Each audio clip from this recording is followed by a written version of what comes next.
이 복된 주일에 우리에게 주신 하나님의 말씀은 사도행전 17장 10절에서 15절까지 말씀입니다. 신약성경 217면 사도행전 17장 10절에서 15절까지 말씀을 한 목소리로 함께 읽겠습니다.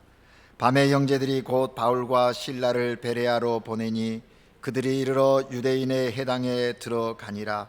베레아에 있는 사람들은 데살로니가에 있는 사람들보다 더 너그러워서 간절한 마음으로 말씀을 받고 이것이 그러한가 하여 날마다 성경을 상고하므로 그 중에 믿는 사람이 많고 또 헬라 귀부인과 남자가 적지 아니하나 데살로니가에 있는 유대인들은 바울이 하나님의 말씀을 베레아에서도 전하는 줄을 알고 거기도 가서 무리를 움직여 소동하게 하거늘 형제들이 곧 바울을 보내어 바다까지 가게 하되 실라와 디모데는 아직 거기 머물더라.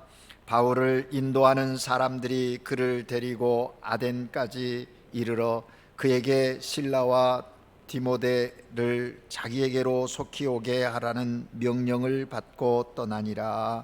아멘. 시온 찬양대가 하나님께 찬양을 올려드립니다.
우리가 교회 안에 있는데 천상에 있는 것 같은 그런 은혜가 되었습니다.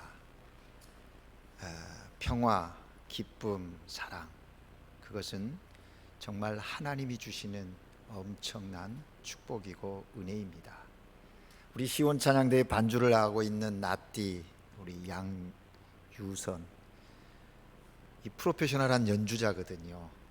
참 연주도 잔잔하게, 또 우리 찬양대 각 파트별로 앞서지도 않고 처지지도 않고 또 지휘에 맞춰서 일사불란하게 화음을 넣어가면서 찬양하는 그 찬양이 너무나 은혜가 됐습니다. 여러분 안 그랬습니까? 아멘을 해보세요. 너무 은혜가 됐습니다. 저는 매주 찬양대의 그 다음 곡은 뭘까 설레이며 기다림이 있습니다. 여러분들 우리 시온 찬양대를 위해서 기도해 주시기를 바랍니다. 오늘은 삼위일체 주일로 지킵니다. 삼위일체 주일은 오순절 성령 강림절 다음 주일이 삼위일체 주일로 규정되어서 우리가 성삼위일체 하나님을 깊이 묵상하면서 또 믿음의 고백을 가지고 예배하는 주일입니다. 우리는 삼위일체 하나님을 믿는 그리스도인들입니다. 삼위일체는 태초부터 지금까지 변함없이 존재하시는 하나님의 모습입니다. 그렇기 때문에 성경을 비롯하여 오늘 삶 속에서 삼위일체 하나님을 우리는 알 수 있고 느낄 수 있고 경험할 수 있는 것입니다. 삼위일체이신 하나님을 우리가 알게 된다는 것은 정말 놀라운 은혜가 아닐 수 없습니다. 그 삼위일체의 신비로움을 깨닫고 느끼고 믿고 고백한다라고 하는 건요, 세상 사람들은 경험할 수 없는 정말 아주 특별한 믿음의 사람들에게 주신 은혜임이 분명합니다. 어떤 이들은 삼위일체야말로 기독교에서 가장 이해하기 어려운 교리라고 말하는 사람 있습니다. 그렇습니다. 맞습니다. 하지만 삼위일체가 어려운 것은 우리 인간의 지식의 범위 안에서 그 삼위일체 교리를 이해하려고 하니까 어려운 것입니다. 분명한 것은 삼위일체는 우리의 인간의 지식의 범위로 이해할 수가 없습니다. 우리 인간의 지식은요, 1 플러스 1 플러스 1은 3이어야 합니다. 그렇지 않으면 오답이라고 이야기하고 잘못됐다고 이야기합니다. 그러나 삼위일체는 1 플러스 1 플러스 1이 하나라는 것이에요. 이거는 은혜가 아니고서는 느낄 수도 없고 고백할 수도 없고 경험할 수도 없는 정말 신비로움이면서 하나님이 우리에게 주신 은혜인 것입니다. 그래서 삼위일체 교리는 이해하는 것이 아니라 믿는 것입니다. 믿으면 알게 되고 느끼게 되는 것입니다. 여기 알게 된다는 것은 신학적인 용어를 빌어서 말한다면 계시라고 말할 수 있습니다. 하나님이 우리에게 계시해 주시는 거예요. 보여주는 거예요. 믿게 해주시는 거예요. 느끼게 해주시는 것이에요. 성부 하나님, 성자 하나님, 성령 하나님은 어제도 계셨고 오늘도 계시고 영원토록 믿는 우리와 함께 하실 것입니다. 이 계시를 좀 더 쉽게 표현한다면 믿음 안에서 느끼는 것이다, 그렇게 말할 수 있습니다. 그렇습니다. 삼위일체는 우리 지식의 범위가 아니라 믿음 안에서 느끼게 되는 것이기에 우리의 삶의 자리에서 매 순간 성부 하나님을, 성자 하나님을, 성령 하나님을 믿음 안에서 경험하는 삶, 그것을 누리는 사람들을 일컬어서 그리스도인이라고 말하는 것입니다. 바라기는 오늘 하나님께 예배드린 여러분 모두가 매 순간 삼위일체이신 하나님을 삶 가운데서 느끼시는 복된 성도들 되시기를 주의 이름으로 축복합니다. 여러분의 삶의 모든 것을 아름답게 있게 하신 창조주 하나님을 신뢰하십시오. 하나님의 특별한 은혜이신 예수 그리스도를 믿으시기 바랍니다. 예수 그리스도께서 여러분을 끝까지 책임져 주십니다. 두려워 말라. 내가 세상 끝날까지 너희와 함께 하시리라. 주님께서 우리에게 약속하셨습니다. 성령님께서 우리의 피곤한 영혼과 지친 삶에 새 힘과 위로 그리고 능력으로 채워주시는 그 충만한 은혜를 받아 누리시는 복된 성도님들이 되시기를 바랍니다. 삼위일체 주일에 하나님께 예배드리면서 이 성삼위 하나님의 그 놀라운 은총과 약속을 가슴에 품고 감격하며 예배하고 신앙의 삶을 살아가는 여러분 되시기를 주의 이름으로 축복합니다. 여러분, 우리가 지금 사도행전을 쭉 읽고 있는데 사도행전의 말씀들도 삼위일체 하나님의 일하심입니다. 성령만을 이야기하지 않습니다. 예수 그리스도만을 말하고 있지 않습니다. 하나님을 이야기하고 있는 것이 아닙니다. 결국 성삼위일체 하나님의 역사가 어떻게 초대교회로부터 오늘 우리에게까지 이루어지고 있는가 하는 것을 증거해 주는 귀한 말씀인 것이지요. 오늘 우리는 이 아침에 본문 베레아 교회 성도들의 이야기를 통해서 하나님이 우리에게 주신 음성을 들으려고 해요.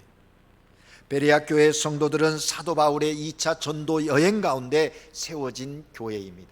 사도행전 17장은 데살로니가 그리고 베레아, 아덴, 이 마게도니아 지역에 있는 세 도시에서 복음을 바울이 증거한 내용들을 기록하고 있는 장이 사도행전 17장인 것입니다.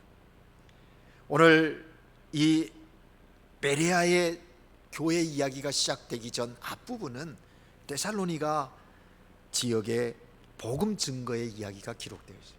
거기서 바울이 예수가 그리스도이심을, 하나님의 아들이심을 증거했어요. 그래서 거기에 그 복음을 듣고 믿는 사람들이 주께로 돌아오는 사람들이 있게 되어서 데살로니가 교회가 형성이 되어집니다. 나중에 보면 데살로니 교회가 성장해서 얼마나 아름다운 교회가 되었는가. 믿음의 소문이 있고 사랑의 수고가 있고 소망에 관한, 예수 그리스도 다시 오심에 대한 소망을 품고 사는 그런 교회로 든든히 섰던 것을 볼 수가 있습니다. 그런데 그 무리 속에 유대인들이 복음을 전하는 바울과 실라를 핍박하지 않습니까?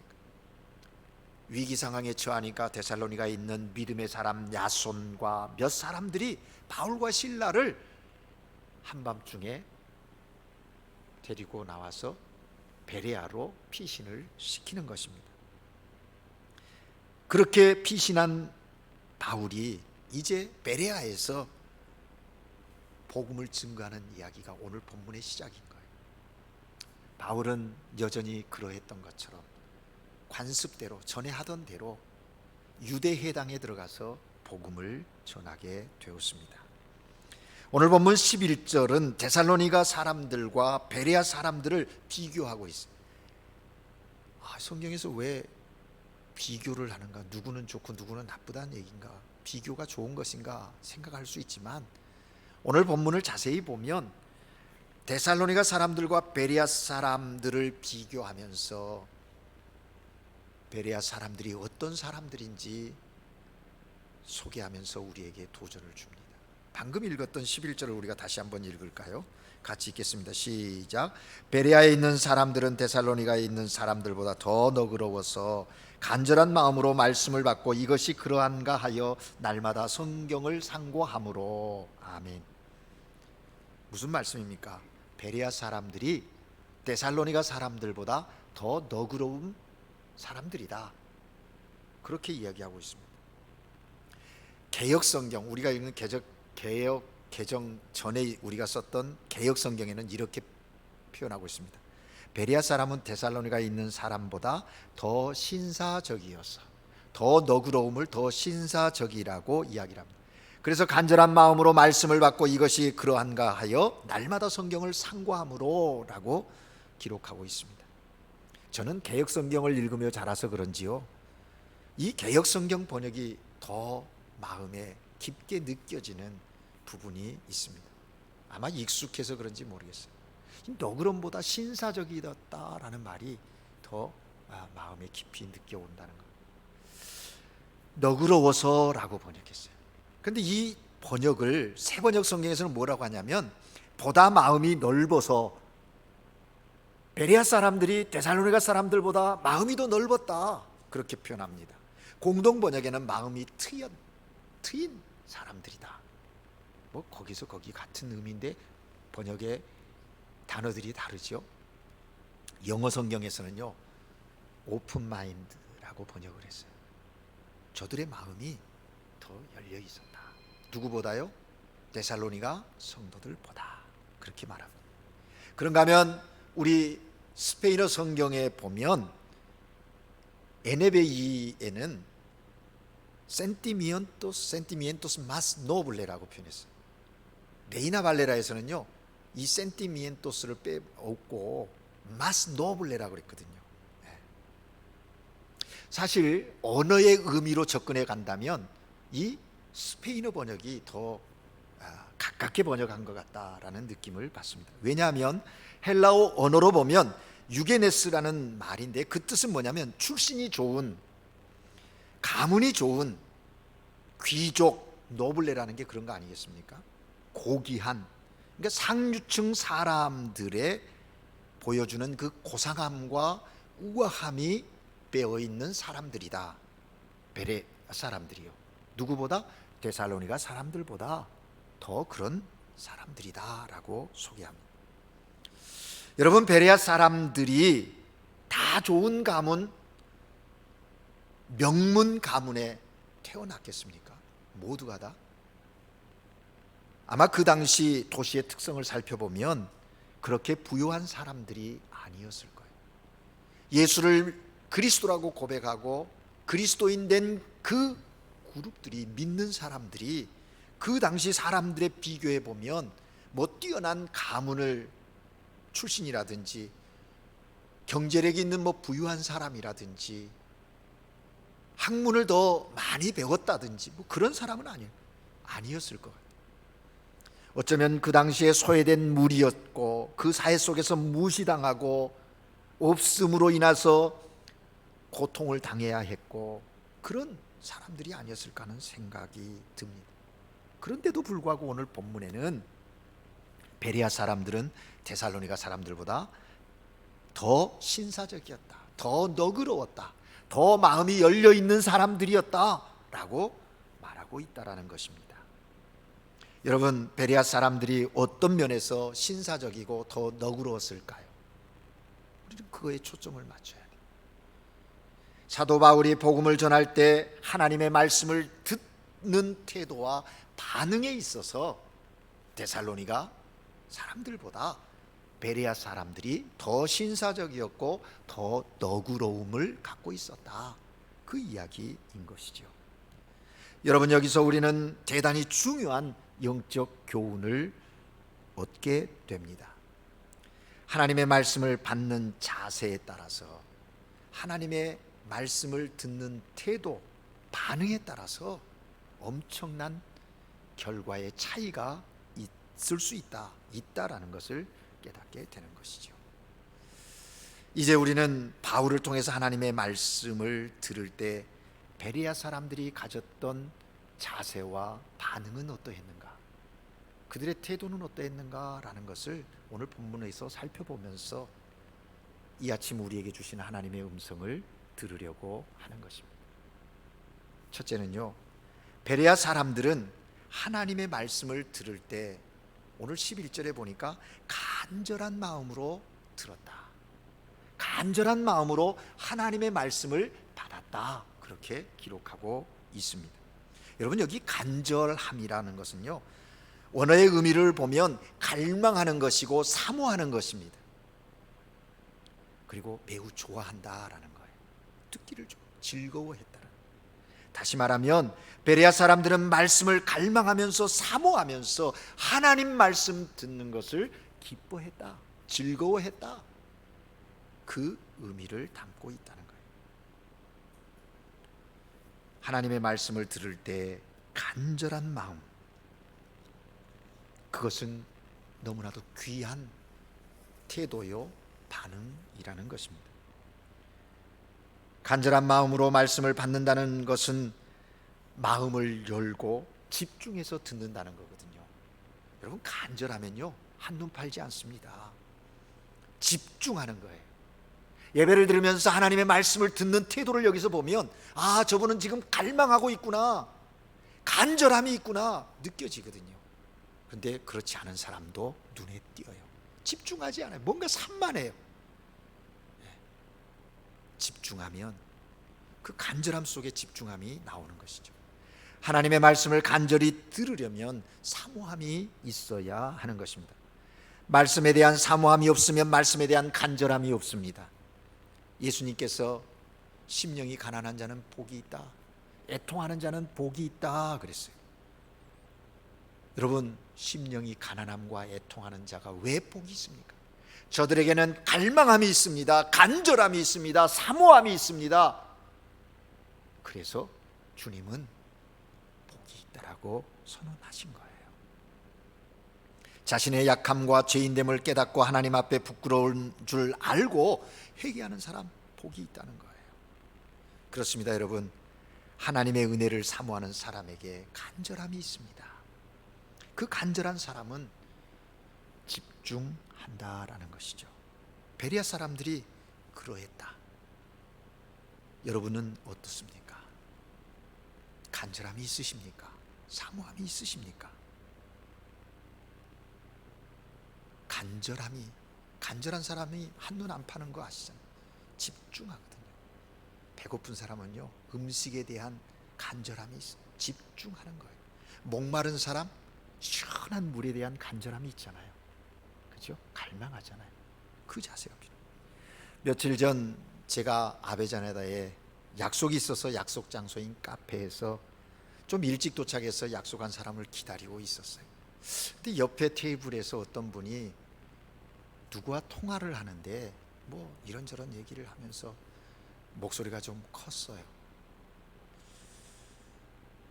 그 큰 목소리로 너는 교회를 너무 열심인 것 같아. 나도 교회 다니지만 교회는 적당히 다니는 거야 하는 이야기가 제 귀에 들려왔습니다.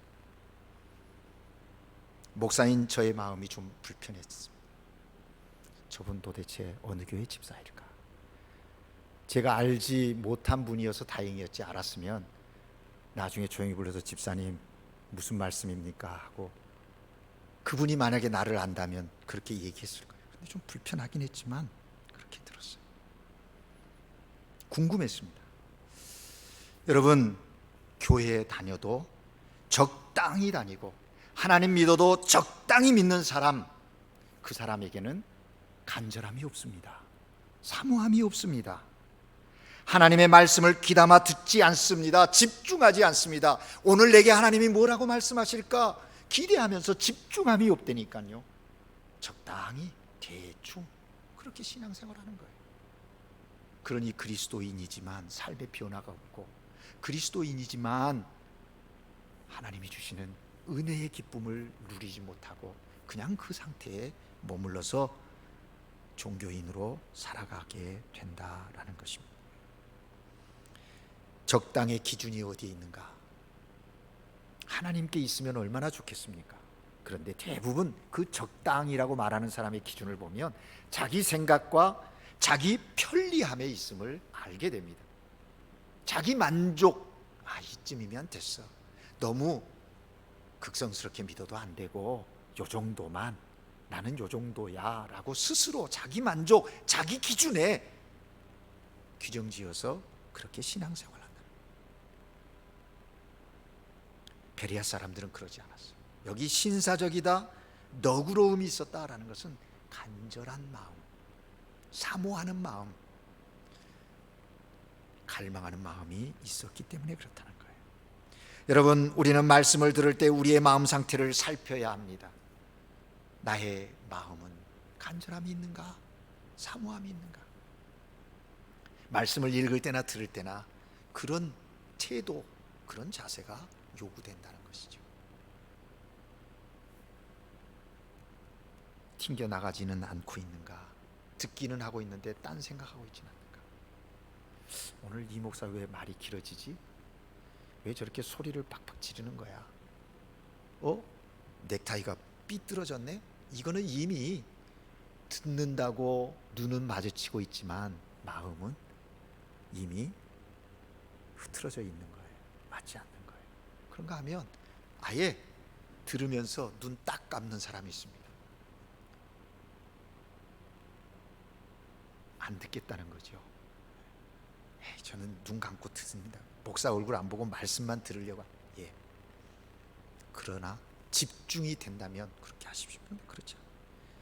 여러분, 믿음은 들음에서 나며 들음은 하나님의 말씀이라고 성경은 말하고 있는데, 우리들의 믿음이 하나님의 말씀을 간절히 사모하고 또 갈망하는 거기에서 시작되어야 하는데, 그것이 없다면 우리는 다시 한번 우리의 신앙을, 나의 마음의 태도와 자세들을 점검해야 한다는 거죠.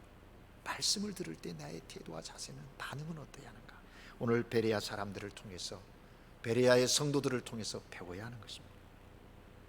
바라기는 베레아 사람들처럼 진리의 말씀에 대해서 간절히 사모하며 집중하는 마음으로 주님 앞에 서는, 주님 앞에서 살아가는 여러분 되시기를 주의 이름으로 축복합니다. 두 번째는요, 베레아 성도들은 하나님의 말씀을 들을 때 이것은 그러한가 하여 날마다 성경을 상고하니라, 그렇게 말씀했어요. 이것이 그러한가 하여 날마다 성경을 상고했다.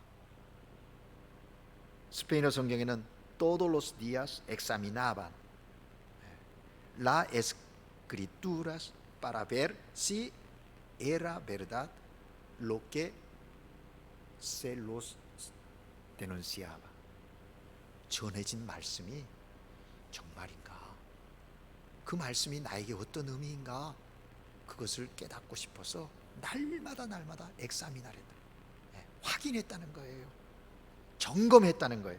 여기 상고한다는 말은 뭐냐면 상세히 참고하고 검토한다, 그런 의미를 갖고 있는 것입니다. 자세히 살펴서 참고하고 골라내서 체례에 털어서 필요한 것들을 탐색하는 것, 조사하는 것, 그런 용어거든요. 다시 말하면 말씀을 관찰하여 삶에 적용시켜 나가는 것, 그것을 의미하는 거예요. 여러분, 베레아 사람들은 하나님의 말씀을 간절한 마음으로 듣는 데서만 끝나지 않았다는 거예요. 그 말씀이 정말 그러한가 하여 날마다 말씀을 찾아 읽어보고 확인했다라는 겁니다. 들었으면 그 말씀이 거기 있는데 뭘 하겠다. 그 당시에는 말씀이 구약의 말씀이에요. 바울이 저들에게 복음을 전할 때는요, 구약의 말씀을 통해서 전하는 거거든요. 근데 뭘 전하냐면 구약에 여러분이 믿는 메시아가 바로 예수입니다. 예수가 여러분이 기다리는 메시아입니다. 그분이 우리의 죄를 위해 십자가에 죽으시고 부활하셨습니다. 그분을 믿어야 구원받습니다. 이 복음의 핵심을 바울이 전한 거예요. 베레아 사람들이 그 말씀을 듣고 정말 사실인가? 구약을 우리가 많이 알고 있는데, 읽어보고 있는데, 그래서 가서 확인하는 거예요. 아, 그렇구나. 그 말씀이 그거였구나. 깨달았다라는 거예요. 그뿐만 아니라 매일의 삶 속에서 일어나는 일들, 성경 말씀에 비추어서 판단하고 또 그 가운데서 하나님의 뜻을 찾아내는 그런 일들, 또 적용하는 일들을 게을리하지 않았다라는 거예요. 날마다 말씀을 상고한다, 이 말은요, 마음이 내킬 때 한 번 하는 것이 아닙니다. 오늘은 한번 해야지, 오늘은 성경 한번 읽어야지, 이게 아니에요. 매일매일 더 깊이 알고 확인하고 뿐만 아니라 아는 것을 삶 속에 적용하는 일까지 멈추지 않고 그들이 했다는 거예요. 그런 삶을 사는 베레아 사람들을 일컬어서 데살로니가 사람들보다 더 신사적이었다. 여러분, 이 말에 오해 없기를 바랍니다. 데살로니가 사람들도 신사적이고 너그러움이 있다는 거예요. 아예 없다는 게 아니에요. 있다는 거예요. 그런데 그들보다 더라는 말을, 마스, 모아, 더 있다라는 거죠. 오늘 여기 예배드리는 우리 모두에게서 더가 붙는 믿음의 사람들 되기를 바랍니다. 저 친구는 그리스도를 사모하고 갈망함이 더 있어. 그 말씀을 삶에 적용하려고 몸부림치는 신앙인이야. 더 그 말을 들을 수 있는 복된 성도들이 되었으면 좋겠습니다. 여러분, 제가 목회하면서 성도들에게 종종 듣는 얘기가 있습니다. 어떤 사람은 성경이 너무 재미있고 읽으면 읽을수록 얼마나 은혜가 되는지 모른다고, 읽는 것만이 아니라고 쓰기도 한다고, 또 암송하니까 그 말씀을 되새김질하면 그 말씀이 어떤 순간, 어려운 순간에 내게 힘이 된다고 고백하는 성도들이 있어요. 목사 입장에서 얼마나 흐뭇한지 마음이 뿌듯해요. 그런가 하면 또 어떤 사람들은 성경을 읽기만 하면 자꾸 졸음이 온다는 거예요. 집중도 안 되고 무슨 말인지 이해도 안 된다라는 거예요. 왜 그럴까요? 원인이 어디 있을까요? 한 가지입니다. 사랑하지 않기 때문입니다. 뭐 다른 이유 들 거 없습니다. 내가 게을러서, 내가 할 일이 바빠서 아니에요. 하나님을 사랑하지 않기 때문이에요. 하나님보다 그 무엇을 더 먼저 사랑하고 있기 때문에 그 말씀에 대한 갈급함도 사모함도 그것에 밀려버리고 마는 거예요. 점검해 보십시오. 여러분, 하나님을 사랑해야 합니다. 하나님과 깊은 사랑에 빠져 보십시오. 사랑하는 사람이 무언가 글을 써서 보내주면 한 번 읽고 맙니까? 여러분, 누군가에게 카톡 받으면 또 읽어보고 싶고 또 읽어보고 싶고 그러지 않아요? 사랑하는 사람한테 편지를 받으면요, 반복해서 읽어보고 싶다. 무슨 의미가 있는지 막 찾고 읽는 그 마음 아니에요. 왜요? 사랑하기 때문인 거예요. 사랑하기 때문에. 내가 사랑하는 하나님이 어떤 생각을 가지고 계시는지, 나를 향한 하나님의 뜻은 무엇인지, 하나님의 마음, 하나님의 생각이 무엇인지 알고 싶잖아요. 그러니 읽게 되는 거죠. 그러니 듣게 되는 거죠. 여기에 있는 것입니다. 우리 모두가 하나님의 사랑, 하나님 사랑 안에서 주의 말씀을 읽고 들어서 그 말씀을 통해서 성장해가는 복된 성도들 돼요. 베레아 성도들은요, 하나님의 말씀을 들을 때 따지기 위해서 듣고 읽지 않았다는 거예요. 꼬투리를 물고 늘어지기 위해서 말씀을 듣지 않았고 읽지 않았어요. 한번 얘기해봐라. 그래, 그 말이 맞는지 안 맞는지 내가 확인해 본다. 틀렸는지 맞았는지 모순인지 아닌지, 그런 태도가 아니었다니까요. 그들은 진리를 알기 위해서 그 말씀, 진리의 그 말씀을 자기 삶에 적용하기 위해서, 또 그 복음의 말씀을 증거해서 영혼을 구원하는 일에 헌신하기 위해서 주의 말씀을 읽고 주의 말씀을 들었다라는 것입니다. 그래서 말씀을 진지하게 귀 기울여 들었고 신중하게 말씀을 확인했다라는 것입니다. 베레아 사람들은 어떤 일이든지 말씀에 비추어 봤습니다. 삶의 자리에서 선택과 결정의 근거가 오직 성경이었습니다. 그러나 오늘 많은 사람들은 교회에 다니지만 하나님의 말씀을 기준 삼지 않고 세상의 가치를 부여잡고 자기 생각과 자기 경험을 기준치로 세우고 살아가는 사람들이 많아요. 그러니 그리스도인 됨에 삶의 그 약속하신 하나님의 은혜가 뭔지 맛도 못 보는 거죠. 좀 보는 듯 하다가도 그 깊이 속에 못 들어가 보는 거죠. 우리가 그 은혜, 그 약속 속에 깊이 들어갈 수 있기를. 신앙이 무엇입니까? 하나님의 가치가 최상이라고 믿고 따르는 것 아닙니까? 하나님의 말씀이야말로 우리가 가져야 할 삶의 진정한 기준이라는 것을 깨달아야 한다는 것이죠. 여러분, 구약 성경을 보면요, 언제나 여호와께서 가라사대 그렇게 말씀하세요. 여호와께서 가라사대, 자기 말이 아니라 오직 여호와의 말씀이 증거돼요. 신약 성경에 오면 예수께서 가라사대, 세상이 가라사대가 아니에요. 세상이 말씀하기를, 내가 말하기를, 이런 얘기가 없어요. 오직 하나님이 가라사대, 예수가 가라사대, 그런 얘기예요. 여러분, 주일에 설교하면서 목사도요, 정해진 본문, 주신 본문을 통해서 내가 이렇게 말합니다, 나는 이렇게 이해했습니다가 아니에요. 이 말씀을 통해서 하나님이 우리에게 말씀하십니다. 하나님, 성령께서 우리에게 깨닫게 하십니다. 성령이 말씀, 그리스도께서 우리에게 말씀하십니다. 여러분, 기준이 무엇입니까? 여러분의 삶의 기준이 무엇입니까? 하나님의 말씀이 기준이 되어야 할 것입니다.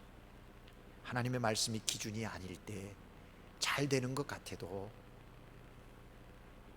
사고가 없는 것 같이 순간 행복한 것 같아도 그건 영원하지 않아요. 곧 불행이 닥칠 겁니다. 우리의 기준이 하나님의 말씀이 될 때 영원한 행복의 자리에 서게 되는 것입니다. 하나님의 사람들로 신앙생활을 하면서 성경을 매일 읽고 묵상하는, 그래서 결국 말씀이 기준이 될 때 우리는 행복한 인생을 살아갈 수 있는 것이죠. 그래서 하나님께서 디모데후서 3장 16절을 통해서 우리에게 말씀하십니다.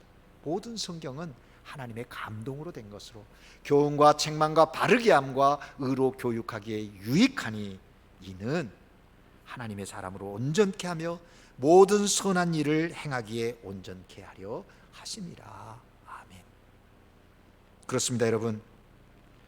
성경은 하나님의 감동, 하나님의 말씀, 살아있는 말씀이, 그 말씀이 우리를 교훈합니다. 우리를 책망합니다. 우리를 바르게 합니다. 무엇이 옳고 그른지 분별하게 해 주십니다. 그렇게 하신 것은 하나님의 사람 된 우리가 온전한 그리스도인으로 우리 행하는 모든 일들이 섣부르게 잠시 눈에 눈 감고 아웅하듯이 하는 것이 아니라 행하는 그 모든 것도 선한 일을 행하여 온전케 되어지게 하시기 위함이라고 말씀합니다. 그러니 우리가 온전한 사람 되고 또 행하는 일도 온전케 하려면 어떻게? 말씀을 가까이 해야 돼요. 베레아 사람들처럼 주의 말씀을 대할 때 간절함이 있기를 바랍니다. 주의 말씀을 대할 때 사모함과 기쁨이 있기를 바랍니다. 그리고 주신 그 말씀을 삶에 잘 적응해 살아갈 수 있기를 바라는 거예요. 이제 말씀을 정리합니다. 여러분, 어떤 교회가 좋은 교회일까요?